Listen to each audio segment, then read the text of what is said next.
Agar shuncha ma'lumotni bilganimda ozishga buncha qiyin parhez qilmasdim. Ya'ni oddiy usul bilan ko'k choy bilan ozish mumkinligini bilganingizdan keyin maksimum ko'k choyni ko'paytirishingiz aniq. Lekin bu mahsulotlar nafaqat ko'k choyni sizga foydasini oshiradi, balki tanadagi metabolizmni tezlashtirgani hisobiga qiyin parhezli emas, osongina ozishingiz mumkin. Masalan, imbir ko'k choyga qo'shganingizda tanani qizdiradi va shuni hisobiga sizni ozishingiz yaxshi bo'ladi.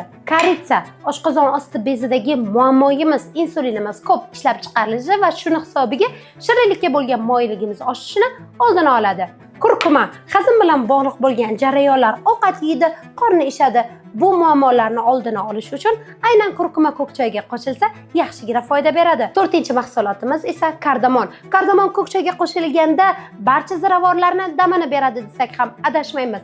Chunki metabolizmni tezlashtirish bo'ladimi, hazm bilan bog'liq muammo bo'ladimi, hammasini zo'r joyga qo'yadi. Sizda ozishda yordam beruvchi ziravorlarda tanlov huquqi bo'lsa, albatta kardamonni tanlang, chunki u na achchiq, na badbo'y bo'lishi mumkin. Shirin va xushtam, hidi ham juda ham zo'r. Ushbu videodan so'ng siz albatta kardamonni izlashga tushasiz, lekin men sizga oson yechimni beraman. Ahmad Choy necha yildirki kardamonli ko'k choylarni ishlab chiqaradi va kardamon tarkibli ushbu ko'k choylar sizni sog'ligingizga oddiy ko'k choydan yana ham tezroq, mukammalroq yechim beradi.